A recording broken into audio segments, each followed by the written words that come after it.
A quick warning, this episode of Botching It Up was recorded before the explosion match between Moxley and Omega at AEW Revolution. As such, this is a hype episode and not a reactions. We've already done one of those if you want to go check out last week's pod. However, we think this conversation is even more interesting in line with what happened at last week's pay-per-view.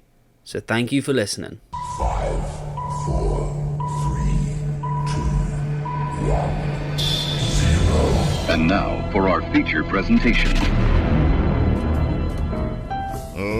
Ladies and gentlemen, this is the Botching It Up podcast. Every bruise, bump, and botch. Wrestling, you've been put on notice. Let's get ready to ramble!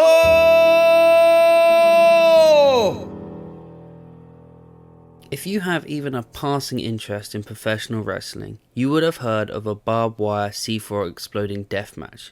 You've possibly even seen the infamous match at the King of the Deathmatch tournament between Mick Foley and Terry Funk in 1995, which is by far the most well-known version of this match among Western audiences. But just like the 90s version of WWF's Hell in a Cell, the explosion match in Japan was a frightening near-death experience only brought out for special occasions, the climax of bitter blood feuds hosted at the biggest events.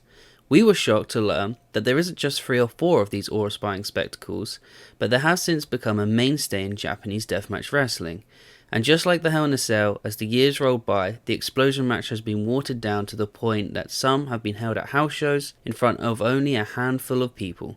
Atsushi Onita founded Frontier Martial Arts Wrestling in 1989, and it took him less than a full year to compete in the first ever barbed wire rope explosion deathmatch in 1990 against career-long arch-nemesis Tanzan Goto. Goto was angry with the lack of talent Onita was bringing into FMW, and he took it upon himself to put Onita out of business. Each and every match was more brutal and barbaric than the last, until finally, at the second anniversary show in September 1991, in front of 33,000 fans, Onita and Goto faced off in the legendary exploding barbed wire steel cage match that has gone down in the wrestling history books of Japanese wrestling. Just as us Westerners view the Foley Funk deathmatch, or maybe even Foley Taker in the Cell, this match was a game changer. Goto and Onita had changed deathmatch wrestling forever. The match at the end of a timer exploded the ring. How much closer to death could a wrestler get? Following this match, Goto face-turned, and the two became allies, then off and on again rivals. But more importantly, FMW had made a name for itself and cemented a position on the main stage of wrestling with a bang. Onita had birthed the most extreme of death matches, and unlike other promotions, specifically the American CZW and XPW, the art of storytelling was not lost on Onita and his ragtag crew of near-death gladiators. These crazy bouts of blood and glory used ring psychology to tell a story. The explosion match has gone on to be used by many promotions such as Big Japan Pro Wrestling, 01, IWA Japan, and even ECW tried several times but never aired one, while CZW have done their best to try and bring the gimmick to America, but arguably no one has done the explosion justice like its forefather Atsushi Onita. Looking ahead to next week, do you think Moxley and Omega will pay homage to the greats of deathmatch and Onita's FMW at Revolution 2021, or should the explosion be left behind in the 90s? Let's find out now as we discuss no rope barbed wire C4 exploding death matches. Botched up, brother. What's up? This is the Botching Up podcast number 32, and because we're so excited about Revolution coming up this weekend, we're talking about exploding barbed wire death matches. Can you believe it? I'm so excited. As always, you're with me, Benito, and my good friend Basil. Wild thing. I felt that one coming, actually. I didn't know what else to do. What else can I don't know any Japanese words and I can't scream them. So you can talk about catch can wrestling, WCW, Ric Flair, all you like, but this my shit. I'm so excited. Yeah, I can tell it's your shit. And just to preface a little bit with this, we both have a shared history of exploding ring death matches, because when I was about 13 years old, you came into the school really excited one day and told me that you had found a Mick Foley exploding ring death match and you wouldn't stop talking about it. And for my birthday that year, you got me the DVD, and we both shared the glory of that IWA tournament, which ended in the main event of Mick Foley versus Terry Funk in a barbed wire, no rope, exploding ring C4 dynamite death match. No rope, barbed wire, C4 exploding death match. That's what it's called. That's what it's called. Off the top of my head. And I had really fond memories of that, and I think you did too. And it was interesting to watch it back for various reasons. Yeah, it was a bit gutting to watch it back, actually. It's not as good of a match as I remember it being. It's got somewhat cult status, but it's actually not a great hardcore match. No, I really thought that it fizzled out quite a bit. I mean, that's not even a pun, because obviously I've forgotten that the final explosion, Mick Foley actually describes them as Roman candles. It didn't go to plan. So there's a copy online where someone has dubbed over Mick Foley's autobiography audiobook onto the match. Did you watch that one that I sent you? I saw that one. I loved it. It was really interesting. So it's like a director's commentary. Mick Foley's talking over it. And he describes, and I've read this somewhere else as well, that it was actually a brutally hot day, that the performers and the audience were very dehydrated. And I think as a wrestling show, it actually just sucked.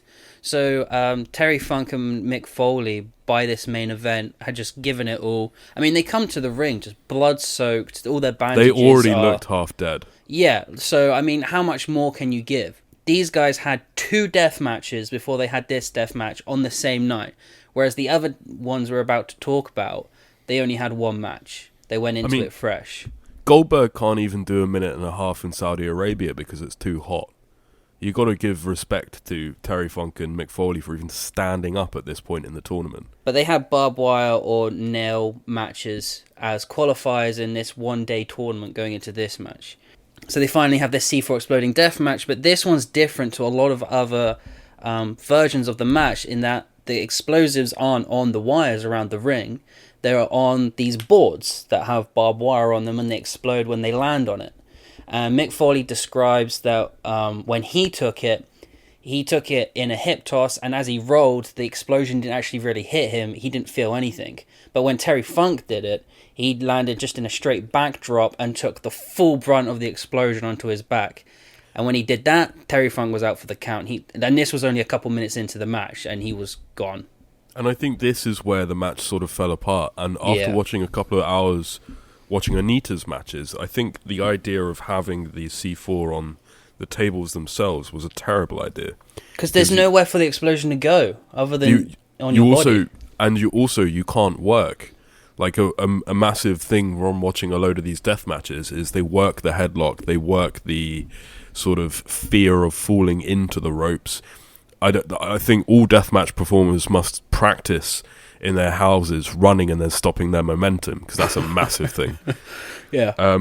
But just the unless you're Sabu and you just fucking go into it every time. Yeah. But Foley and Funk, I think, suffered because they didn't know how to play into the tensity of the situation while doing wrestling moves. Yeah. Because if they land in the wrong place, then they're just going to explode again. Yeah. Like a lot of these exploding matches, there is a timer. So in this match, it was 10 minutes. I think a lot of the other ones were 10 minutes, aren't they? Oh, they're 15 usually. They're 15 usually. This one was 10 minutes. I guess just because they had already done death matches in one day. I mean, like, come on, give the guys a break.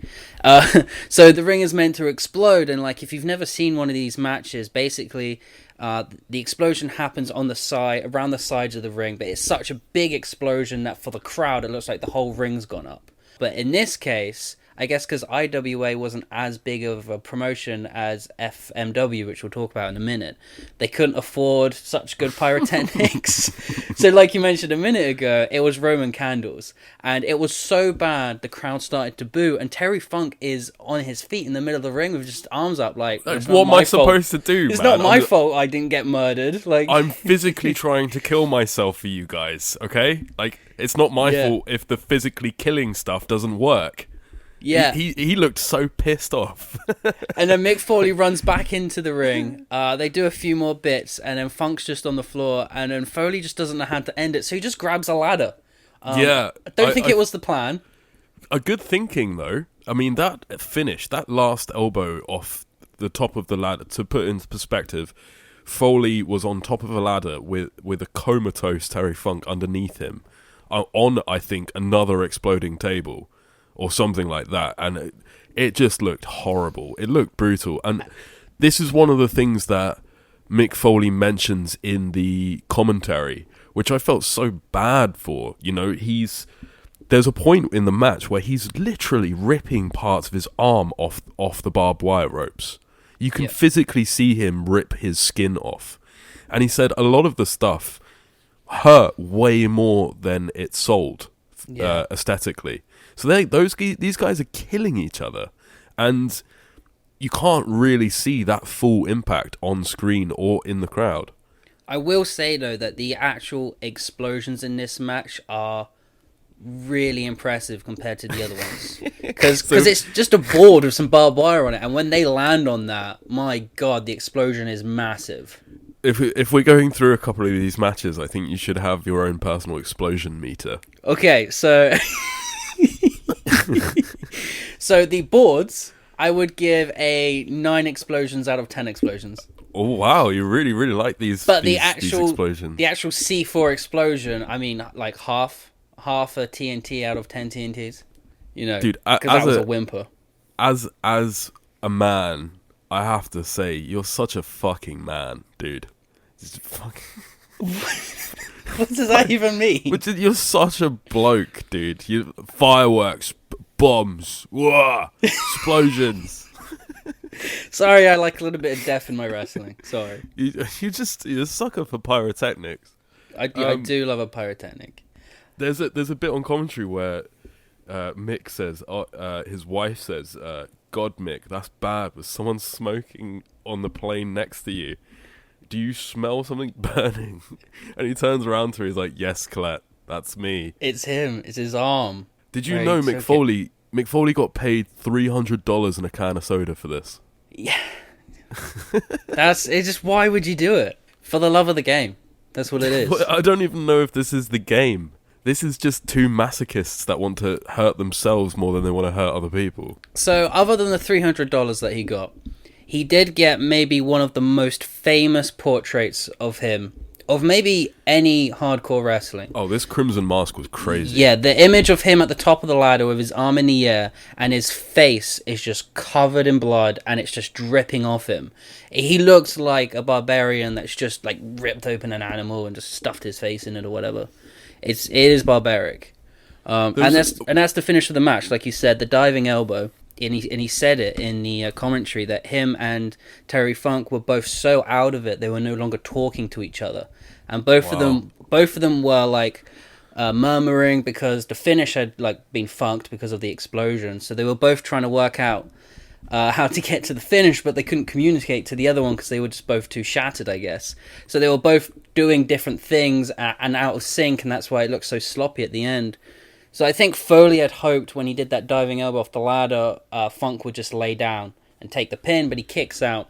So Foley goes up again, and this time Funk stands up and pushes him off the ladder. He lands in the barbed wire, but Funk just collapses. He's just done. Even though Foley took the attack there, he still just lands on top of Funk, and then he gets the 3 count, but Funk immediately lifts his shoulder after the 3 count.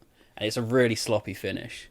With that said, and I do agree with you, watching this from a historical and critical perspective really showcases, I think, how on the ball Mick Foley is. The amount of times that he tried to save this match, just came up with anything that would make the crowd pop.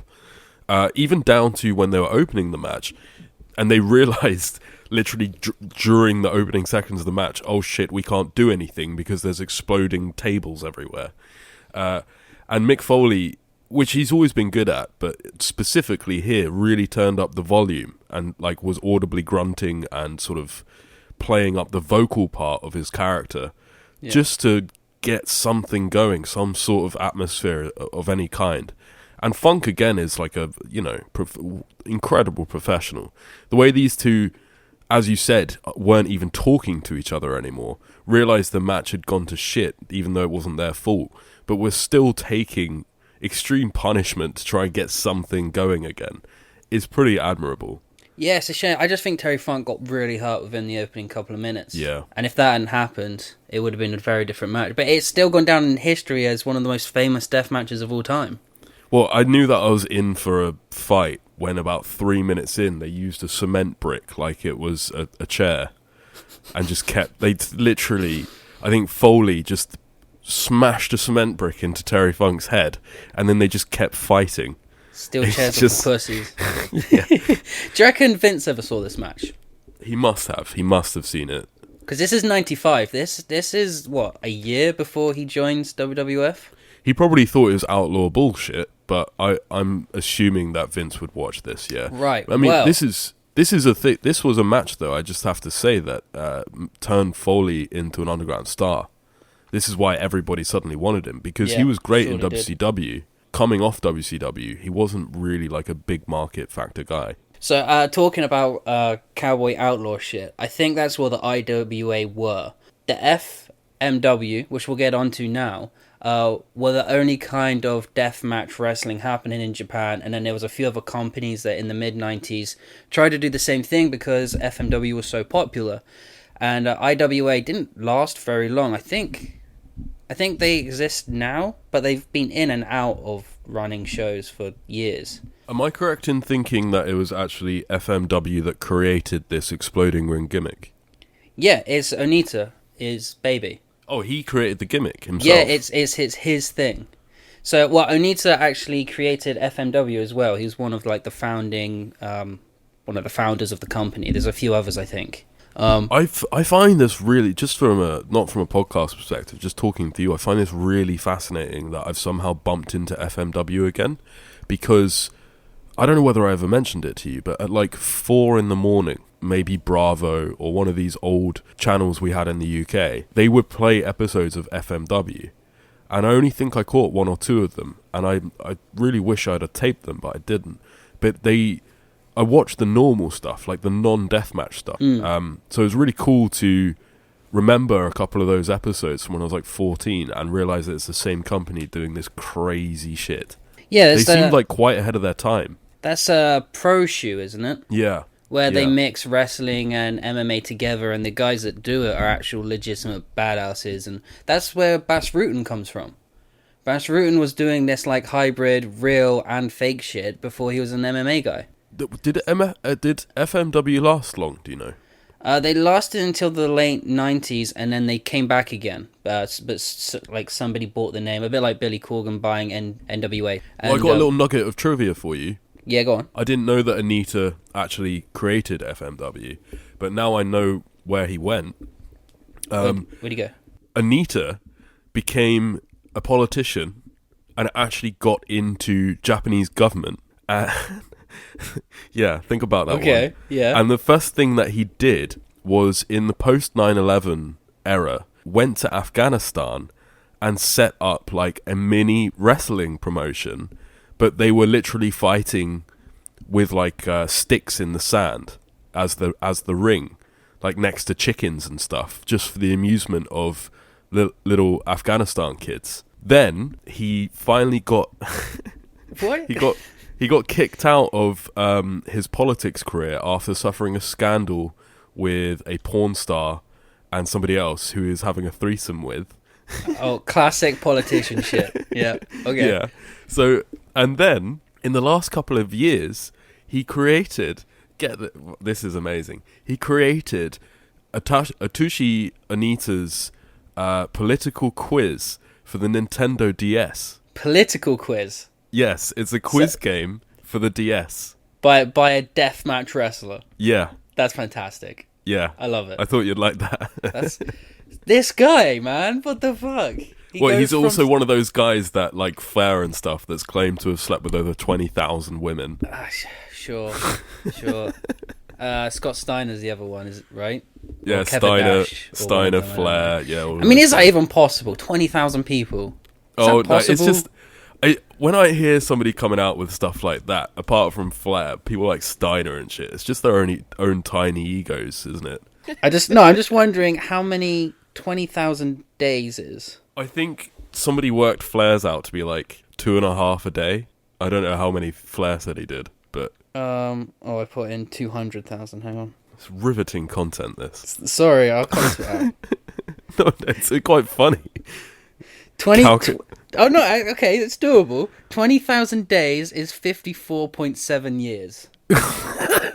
So if you slept with one person every day of your life for 54 years, you could hit 20,000 people. I don't think Onita's 54 yet, is he? So it's bullshit. Well, apparently he's really good at threesomes. So there you go.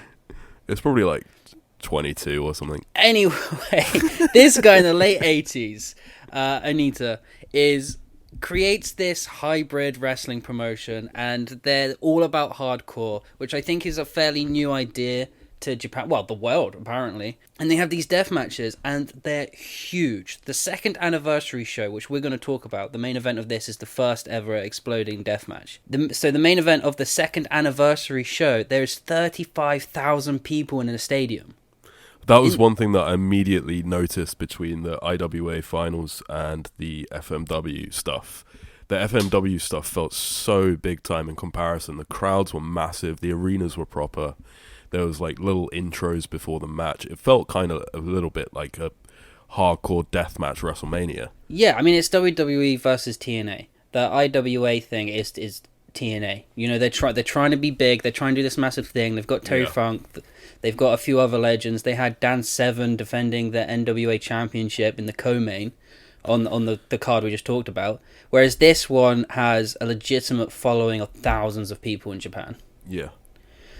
So the first ever no rope, exploding barbed wire, steel cage match technically, because the barbed wire wasn't the ropes. I don't think that had been invented yet. It was actually just bound round a steel cage. Is Atsushi Onita versus Tarzan Goto, who we'll talk about Goto quite a few times in this. These two were like, I don't know, Randy Orton versus Cena. They just seem to be rivals forever, going at it all the time. And what a way to start any match whatsoever.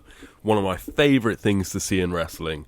Then two big hosses repeatedly headbutting each other for about a minute. Yep. That made my morning.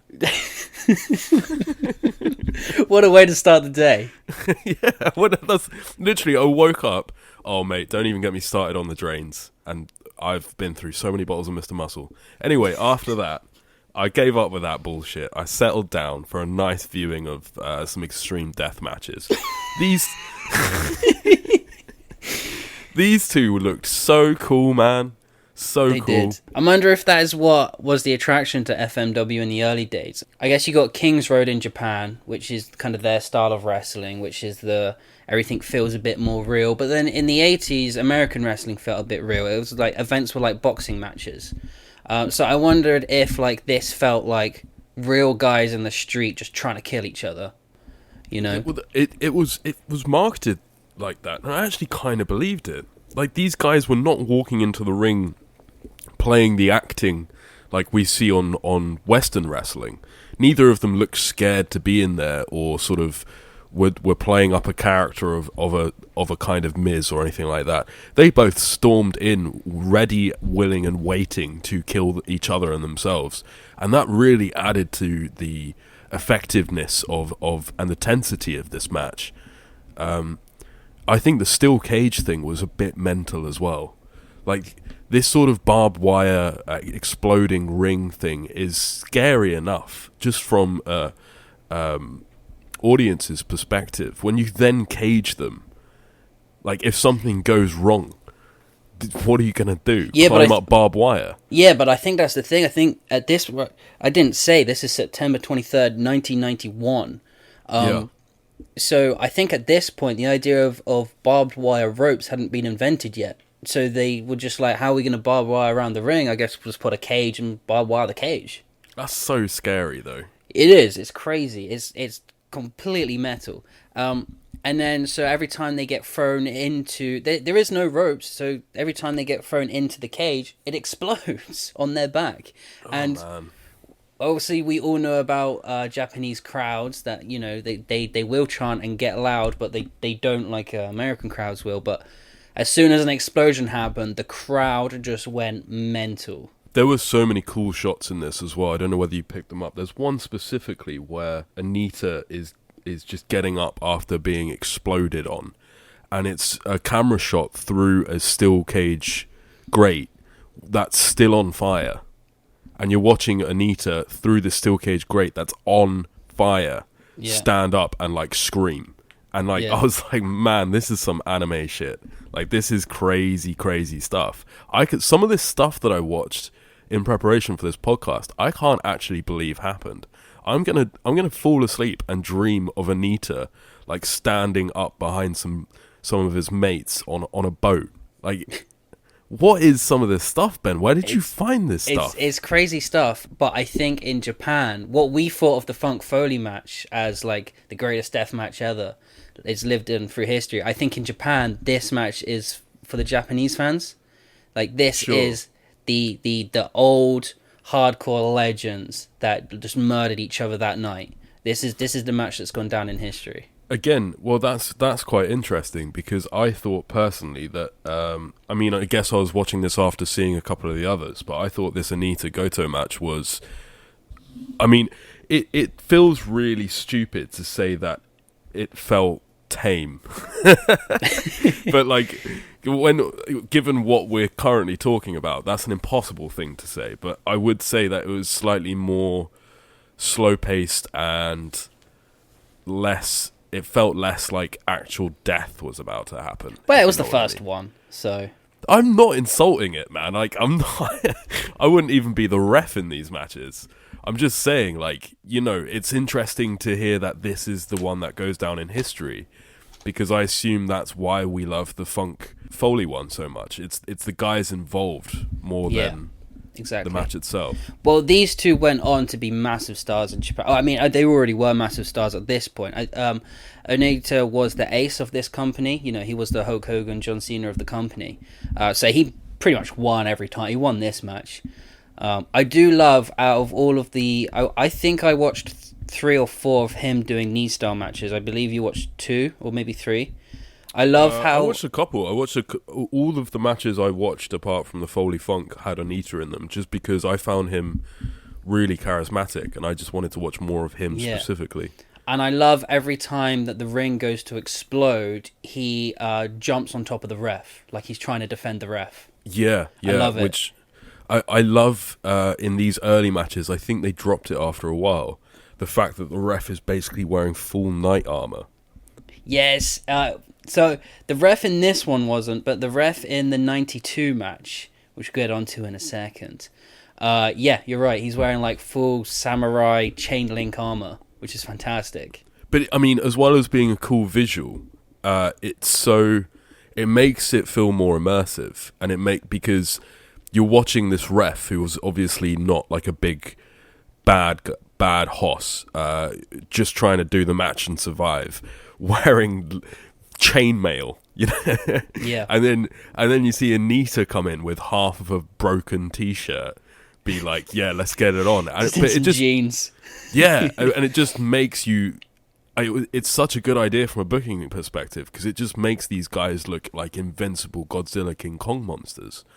When you're watching a guy doing the reffing, literally wearing chainmail, you know, it's really great little touch, I thought. So that's what you're talking about. There is Onita versus Terry Funk. This is the 4th anniversary show, so like 2 years later in 1993. There was 41,000 people in attendance this time. So FMW still a big deal several years later. Terry Funk, who is a massive 80s star, he's still massive in the early 90s. He loves Japan. He loves doing his hardcore stuff in Japan. So these two are going to just, again, they're going to murder each other. This time it's not a cage. It's what we all think of when I say like the no rope barbed wire exploding C4 deathmatch. And yeah, after 15 minutes, the ring will blow up. And what's interesting is I looked at the timer when watching this match, and it's not even 15 minutes long. Basically, Onita wins in 12 minutes, but Terry Funk is so angry, they continue to brawl until the explosion happens. And unlike Foley Funk, this is a real explosion. Again, we're watching grainy footage, so maybe live it wouldn't be like that, but the whole arena just goes white. This was my absolute favourite match. This is what put me onto Onita and made me carry on watching these death matches. This was a masterpiece. Like, say what you want about the hardcore genre or the garbage genre and this sort of stuff, but the way that this was booked, the way that the two guys carried it out, the storytelling of it, I thought this was amazing, honestly. There's some real story, and obviously we haven't given it much justice because we don't really know. It's really hard to find the tapes and to find clips of this stuff, but from what I've read, both this match with Funk and the other match with Goto, there was like a year-long storyline going into these matches. Like, they were feud-ending matches. They didn't just throw a barbed wire match out willy-nilly. It's a big deal. It's like the Hell of the Cell of the time. Yeah, no, I was thinking about AEW's Exploding Ring Death match and comparing that to how the first Hell in a Cell was and the first Elimination Chamber was, and how those gimmicks originally had a power. They had an aura about them, and how they've just been watered and trickled down into absolutely nothing now. Yeah, because they have their own shows, so we know, once those a Exploding year. Ring death matches definitely need to be once every 4 fucking years, And you know what adds to the allure of them is that going into this, we both thought there was about 3. It turns out there's way more, but it's hard Tons, to... yeah. You just can't find them. You can't get your hands on them. They're like this rare finds out in the wrestling world. Which is really, really cool, right? In an age where we can watch pretty much everything on one network or another, it's cool to do a podcast on something that you had to it was quite difficult to dig out and find, and all we can find is like 240p. It just adds to the sort of mystery of it a little bit more, like you're watching something that you're not sure that you're supposed to be watching. Yeah, I mean, I could find a million barbed wire matches if ECW had one once a month probably, but it's adding an explosion to a match is really rare and really makes it feel special. Find it really interesting that ECW never actually attempted any of this stuff. Okay, so there's a story here, which I know you know already. But they wanted Onita to come in and have a match with Sandman, and wasn't this XPW? No, well, so in ECW they wanted to have a match with Sandman, and it fell through. Onita did a couple of showings at ECW tapings to hype a match between them, and it just didn't happen. I couldn't really find out why it didn't happen. I'm sorry, dude, but you're having a barbed wire, no rope, exploding time bomb death match, and you put in the fucking drunk. Yeah, why the not one guy that should not be around exploding things. Why not Tommy Dreamer or even Funk? Like, just rematch with Funk or something. They probably got Sandman because Sandman was the only one that signed up to it because he didn't even remember signing up to it. Yeah, exactly.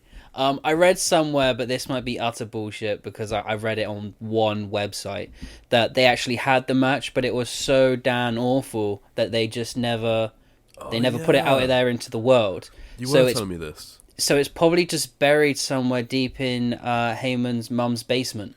What a glorious piece of lost footage. That needs to be added to like the wrestling iceberg of tier 8. But it might have just been taped over. I can imagine Heyman being like that, trying to save money. It was just such a shit match. He just taped over the next pay-per-view. But yeah, the other story is they wanted to bring Onita in XPW in 2001. When was that promotion around? Early 2000s, right? It was after ECW. I don't know. I just always assumed that was that the one, like the House of Hardcore sort of stuff. Yes. Where, So ECW fell, then XPW kind of came out of its ashes and was just really shit. Shane Douglas was involved with it. I remember somehow they managed to get a pretty cushy distribution deal in the UK on DVDs. I don't know whether you remember this, but their product used to be everywhere for no particular reason. It'd always be like £2 in Asda. These XPW shows. Or was that 3PW? Like, it was all of these tiny ECW light promotions, for some reason, got cheaply marketed over here, and they had, like, a ton of shit pay-per-views on DVD that you could buy for a couple of quid. Yeah.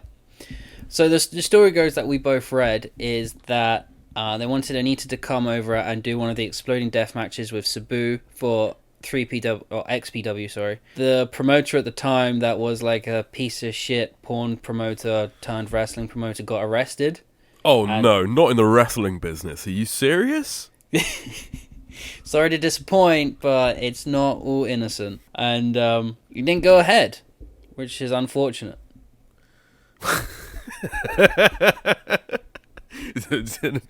You can only get that from a wrestling fan's perspective, right? Oh yeah, no, so there's this illegal porn distributor who did some like crazy seedy shit, but it's so sad, man, because that exploding ring death match didn't happen. It's probably for the best, because I think Sabu would have legitimately killed himself. Especially in a promotion as amateur as XPW. Yeah, there's no doctors backstage. No. Although I think Onita knows a thing or two about explosions. He probably could have got Sabu through it. Was it this match or a later match? I think maybe it was... Oh, I can't remember what match it was. I think maybe it was Onita versus Hayabusa. Yeah, that was a good one. There was a really obnoxious guy on commentary for the American audience. I think this is what linked into what you were talking about, where they were trying to promote the death match for XPW, and he went on this amazing little story, which is probably not real, but I really hope it is, that Onita, in preparation for a death match, jumped into a Japanese river and got hospitalized because he had loads of open wounds from his last death match that got infected, and he lost a ton of weight and nearly died. Jesus. That is, whether it's true or not, that adds to the man and the myth that Onita is. That's a crazy story that I really hope is true. So that one happened, was it like 95, 96? I just wanted to confirm again, because we didn't really talk about it, that Onita versus Funk was my favourite Exploding Ring death match that I'd seen. Right down to, like, the pacing of the match was great. They actually did some proper moves. I love this siren sound that they do in the last 3 minutes. It's so tense. Yeah. It's so anxiety-ridden. And then I really liked Onita trying to save Funk at the last moment, like slapping his head.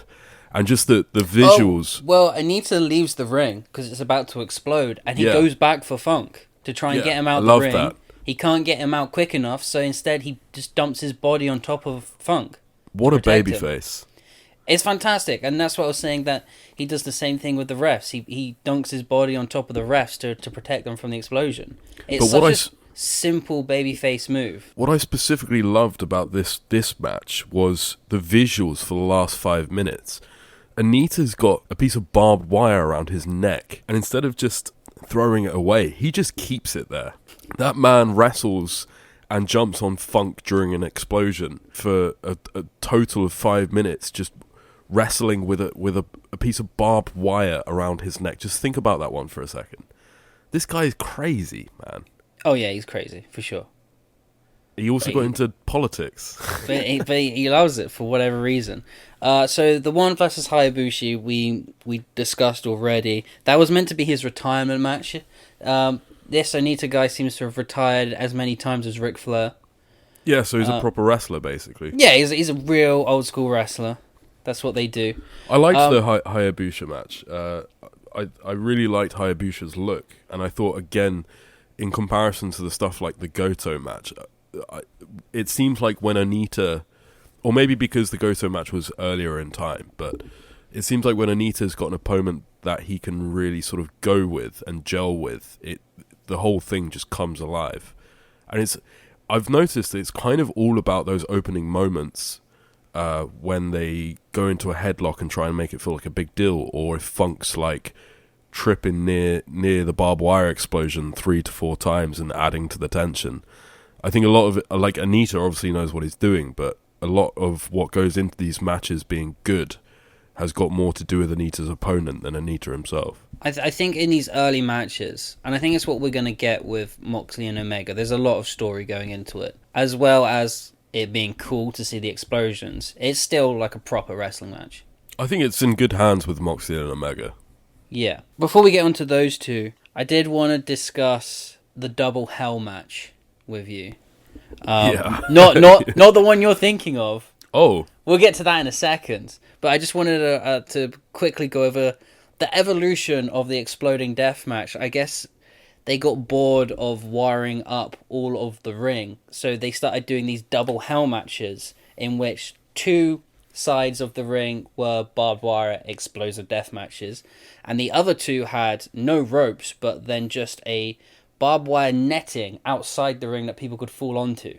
I thought it was just called Double Hell because it was a 6-man. I think it's called double hell because I'm out of barbed wire everywhere. Oh, Jesus, okay. So this became a thing, and I just want to go through over the years. In 97, we get a 200-volt double hell barbed wire barricade double landmine crushed glass exploding death match. Right. This is still FMW, by the way. Then in 2000s, we have an octagon cage electric time bomb death match. Christ. So when we went into this, we thought there was like 4 of these. There's a lot.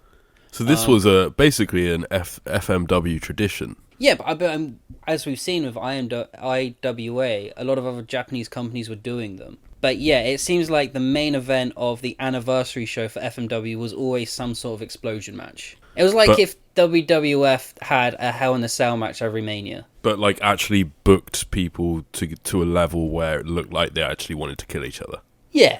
Because sure. let's think about it. WWE could still do this. WWE have a period of time in which they know that Hell in a Cell is on this month at this time, and if they wanted to treat it as something other than a B-show pay-per-view, they could get 2 guys, make them want to kill each other, and then throw them in the Hell in a Cell at exactly October. It wouldn't be impossible to do. It wouldn't be impossible, but from reading the results, I'm getting the feeling that at this period of time, it wasn't just, when is their anniversary show? May. May's come around, we're going to have an explosion match. It just feels like there's always a reason for it to happen. There's always a story that needs it. Quick fun fact, in November 1999, Shawn Michaels was a special referee in an explosion match. What? So That's crazy. Seriously. It's H, which is Hayabusa, versus fake Hayabusa, special referee Shawn Michaels. What? Man, I didn't even know he ever had a period where he wasn't under contract. Is this when his back was broken and he basically did nothing for WWF? Yeah, his back got hurt.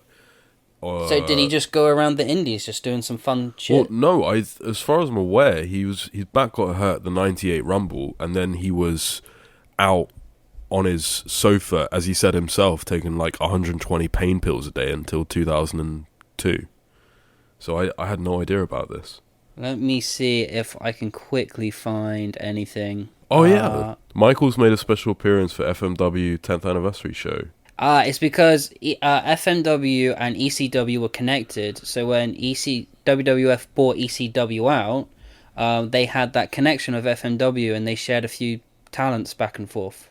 That's crazy, man. So I guess Michaels was just part of that, just sharing some talent. I'm going to look a little bit deeper into that, I think. That's really cool. Oh, no, I got that wrong, sorry. He is the special ref of the main event, but that's just a singles match. It's the co-main that's I still think it's really cool that somehow Shawn Michaels ended up in an FMW anniversary show. Yeah, it's cool. So, that's Double Hell, and then we get on to the Double Hell swimming pool match. So did you watch this whole match? Because I'm pretty sure I watched highlights. Oh, yeah, I sent you 2 videos. One was highlights, one was the full match. I think I got the gist of it from the highlights. No, the highlights was, yeah, the full match was only about 2 minutes longer, so. Which I thought was hilarious, but I didn't realise there were highlights at first. So let's explain the match, right? It's a wrestling ring in the middle of an Olympic-sized swimming pool. There is these cannons in the pool around the ring that will shoot off explosions when anyone gets thrown into the water. But there's also mesh walls on 2 sides of the ring that have explosive barbed wire on them as well. And you have to eliminate your opponent by throwing them into the swimming pool. It's a 6-man tag. Rule 34. If you can think it, it exists. Well, at one point, someone goes for a pin and the ref counts it. I was like, what? I thought you got eliminated by being thrown off the ring.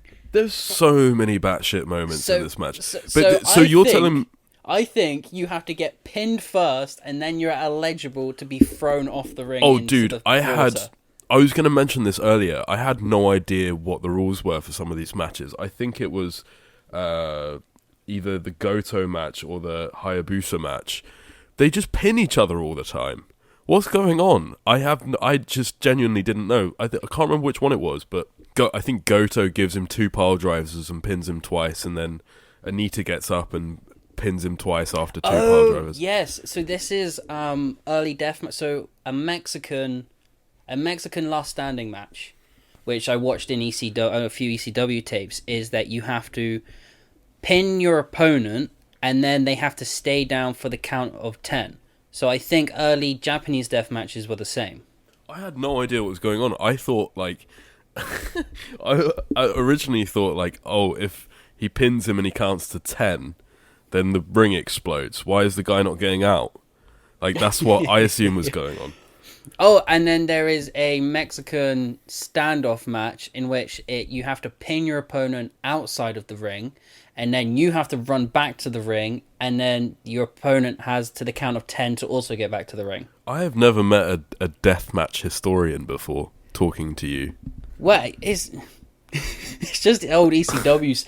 ECW was great in that they got all of this stuff from Mexico and Japan and other places, and then they just kind of tamed it down for like the WWF audience that wanted something a bit extreme. Going back to the swimming pool hell match. Anyway. Several things caught my eye on this one.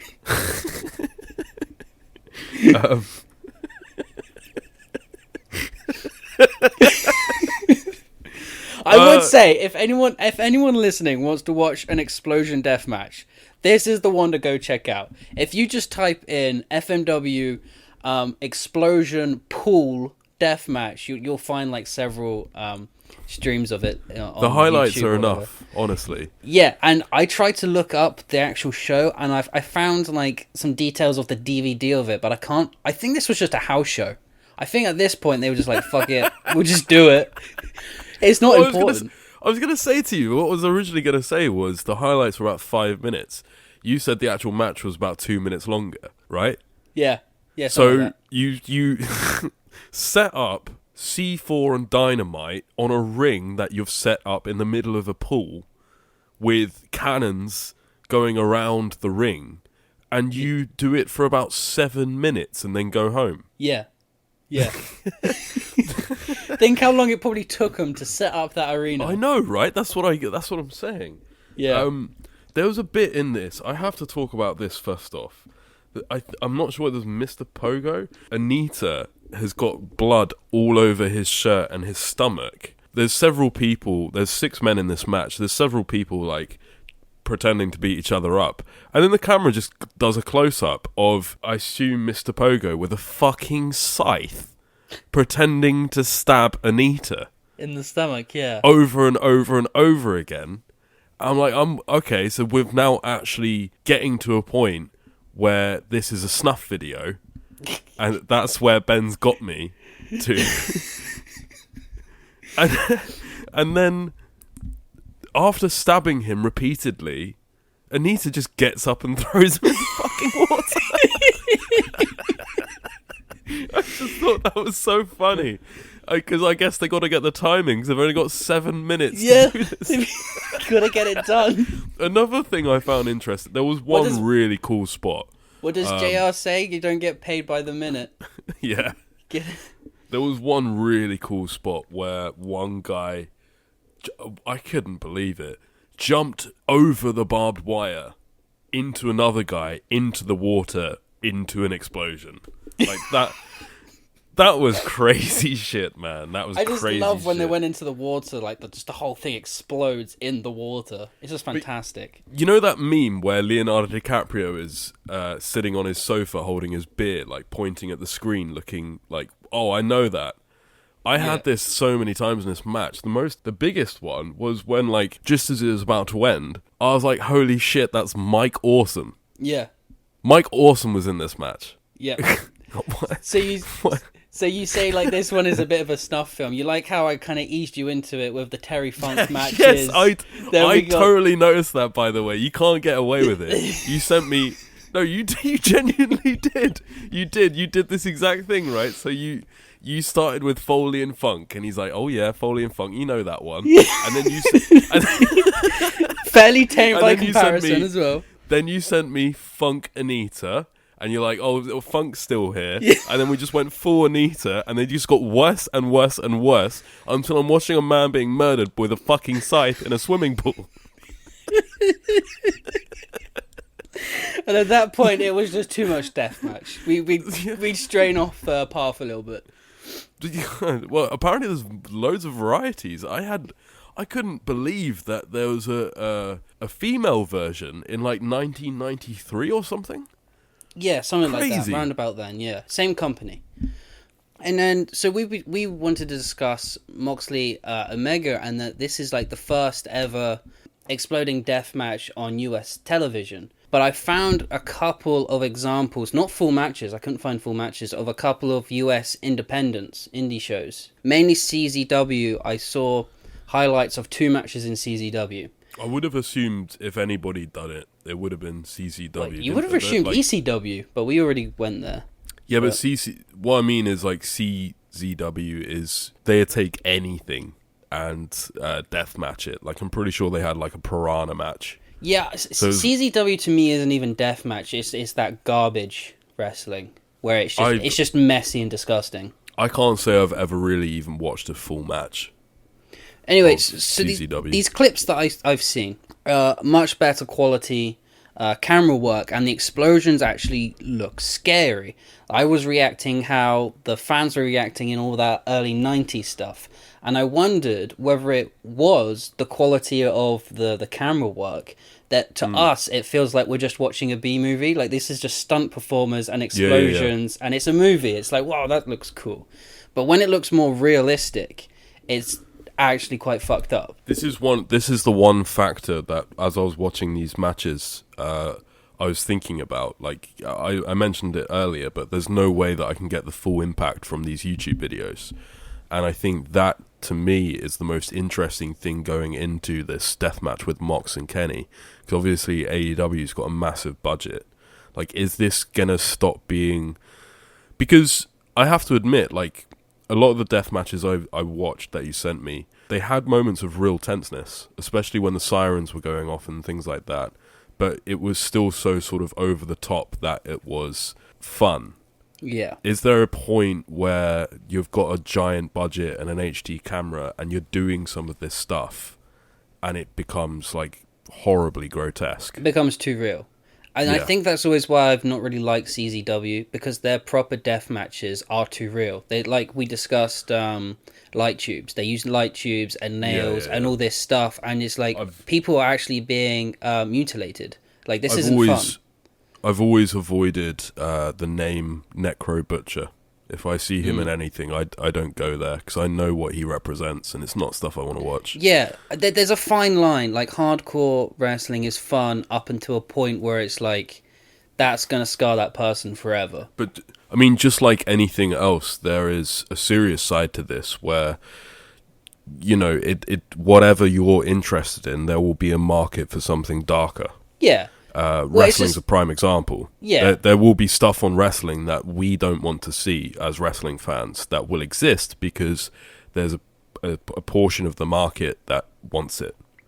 So, do you reckon there's a whole side of other wrestling fans that don't like the extreme stuff that maybe we do, that don't even like the idea of Moxley and Omega having an explosion barbed wire match? Yeah, that's a really interesting point that I haven't thought of. I do think maybe this would turn off some people. I'm not sure who those people would be exactly. Well, I can imagine if you grew up watching, if you're younger than us and you never really watched ECW, you never watched TNA, some of TNA's stuff, so you just grew up on WWE hardcore matches, which is just a chair. Sometimes you'd land on a car, whatever. maybe you saw one or two Inferno matches, but even then, that's not that extreme, is it? And then you saw John Moxley and Omega last year do what they did, and it's just like that's not wrestling. That's actually killing each other. But it's not even that at this point. Like, I can't remember a time in history, discounting the early days of ECW, where two wrestling companies were less aligned. Like, when WCW, WWE were competing, they were slowly becoming edgier at the same time. TNA and WWE were always at the same kind of level at the same time. This is the first time I can think of where the WWE product is so sanitized and so aimed at 6-year-olds, and their competition, to an extent, is gone the other way and gone so far that they're doing something that we've never seen in the West. Yeah. And that's a crazy juxtaposition. And I think it'd be very interesting to see if this did catch wind and people outside of the bubble that we're a part of saw some of this stuff, whether they would react positively or negatively to it, having only knowing the watered down WWE product right now. Depends what happens. I mean, like, how far do you think they're going to go in the match? I mean, obviously there's going to be explosions, and then there has to be at least more than one, otherwise it's going to be very disappointing. Well, that's another thing that I thought of. Like, the whole of the wrestling community is very excited about this match. I really hope that it's not a damp squib. It could easily be. Like, it could. Some of the stuff that and it wouldn't be Moxley or Kenny Omega's fault, but some of the stuff that we've seen in the Japanese promotions, this is 2021. Like, not only is everything more health and safety orientated these days, but we are, guys, still in the middle of a pandemic. Yeah. Doing an exploding ring death match. There's only so far they can go. And I hope that doesn't mean that it ruins the quality of the match itself. Well, you say there's only far they can go, but at the same time, it's 2021. Wrestling is already very different to what it was in 1992. So they have to up the ante even more to that next level. I just hope no one gets hurt. Well, do you remember when we were talking about gouging Rey Mysterio's eye out? Yeah. And then I said, okay, WWE set a precedent that in the wrestling world, this is something that can happen. Like, what's the next thing? What are the boys on the indies going to do now that this is a real thing? I don't like that. I don't like that idea. Yeah, luckily we've not really seen it come to fruition, but I think one day it will do. But now in AEW, we're having this explosion death match. AEW's already criticized for too many flips and dips and stunts that could end a wrestler's career if they land on their neck slightly wrong. So you add this explosion and this barbed wire in, and it's Moxley and Omega, like, they're going to have to go to such a level to put on not a disappointing match that they generally could really hurt each other. And that's wrestling, bro. It's all the whole point of the game is about marketing extremes. Yeah. Always will be. But saying that, I don't think they're going to let us down because it is Omega and Moxley. They're gonna put on a barnstorm. As I said before, Easy. I just really hope that nobody gets hurt. Obviously, you can say that about any match, but this is a match that could mutilate somebody if they're in the wrong spot at the wrong time. Well, that's the it's thing as very, well. very Like, scary. Like you said, health and safety. What kind of explosions are they going to go for? Because there's no way they're going to do a Terry Funk or Onita. They're going to have the kind of explosions that could mutilate them. You know, Tony Khan is definitely going to have something in place where they're going to be safe no matter what. You know. Yeah. I just hope that they're not like sparklers. But that's the fine line. Like. And honestly, like what's really funny to me is we're wrestling fans that were doing a podcast about exploding ring death matches. Exploding ring death matches are so hard to find that in order to do research, Kenny Omega and John Moxley are probably watching the same 240-bit YouTube videos. Yeah, although Omega is so entrenched in Japanese culture, I imagine he found a lot of tapes. Well, I imagine he had a lot of tapes when he was over there.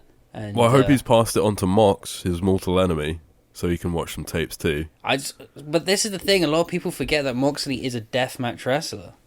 You know, That's the first mention that I saw of CZW in years, when Moxley was going around an arena and said, "This used to be my old CZW arena," and he got really nostalgic about it. He's the only person that's ever mentioned that promotion on mainstream TV.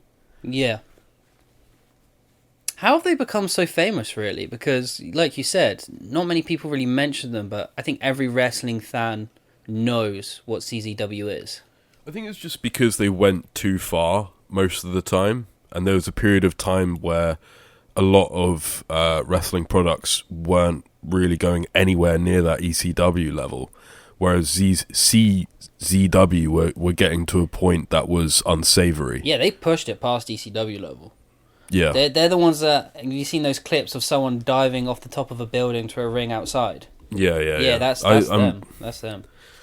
They're definitely a promotion that I've spent most of my life avoiding. There's some good stuff, but obviously, yeah, there's some crazy shit too. I mean, like, John Moxley came from there, and there's a few other wrestlers. What's his name? Jimmy Jacob? Oh, yeah. He's a weird manager type role in Impact now. He doesn't do anything. I think he's actually a backstage producer for Impact. Oh, is he? Yeah. And there's a few other guys. Yeah, anyway. This has been a great hour-long chat about Exploding Ring death matches, and I would like to thank you for opening my eyes to a world of hardcore wrestling that I probably wouldn't have looked at otherwise. I'm just sorry I didn't really know the backstory to the matches so much. The research for this has been a bit rushed this week. I think it's been fun. I think this is pretty decent. I also would like to thank you for introducing me properly to Onita. Yeah. And I'd like to thank you for making me watch that Onita versus Funk match, and just sort of making my wrestling palette this week a little bit more interesting. If anyone's Raw and SmackDown. If anyone's a fan of 90s wrestling or modern Japanese wrestling, Onita and FMW is definitely worth like a couple of hours just to check out. I would 100% agree on that. As a guy that you know is more into the sit-down chain hold stuff. Yeah, I said at the top of the hour, I know how much you love your WCW Ric Flair stuff, and this is more my wheelhouse. There's something for everyone in this. I mean, I know the word deathmatch puts off a lot of people, but actually there's a lot of storytelling, and not all of them are Mick Foley soaked in blood murdering Terry There's Funk. a whole world away from that, which I had no idea of. And yeah, hell of a ride. I really enjoyed it. And saying that, I think we're going to have an instant classic on Sunday. It's going to be a lot of fun, Moxley versus Omega. I'm so pumped for it. I really hope so.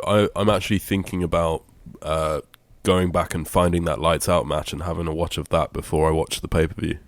I love that match. A lot of people were down on it. I liked it too. And didn't they get complaints from the arena or something?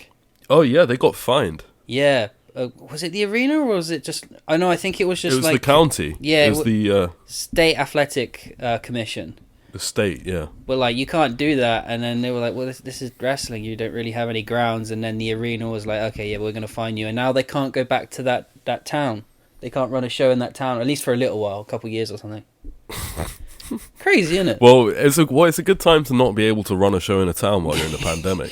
Yeah, true. They'll sign that rule and they'll be like, no, you're not coming back here for 3 years. And then the pandemic will last 3 years and then they just go back without even realising it. Brilliant. Fantastic stuff. Anyway, Thank you for death matches. No problem. Onita and Ben. Well, down the line, hopefully we'll do some more ECW stuff as well. Yeah, this has been really fun. It's nice to get out of my wheelhouse a little bit because most of the week, if I am watching wrestling, I'm watching bullshit Raw or SmackDown, pretty much. So it's nice to go somewhere so crazy. So the next couple of weeks are going to be a lot of fun for you then, because you're going to have a lot of distractions from Raw and SmackDown. Next week, we're probably going to just do a play-by-play of Revolution, because we're both kind of pumped for 2 or 3 matches on that card. And Try and get that up earlier as well. And then the week after, we're talking about Lex Luger, because the WWE Network have a special on him, so we're going to take a deep dive. Well excited for that. Yeah, we did it on Ric Flair, and we did one on Doink the Clown, which we both had a lot of fun doing. So we're going to take a deep dive on Lex Luger. So until then, guys, keep it botched up. Brother! Like, share, and subscribe to keep it botched up, brother.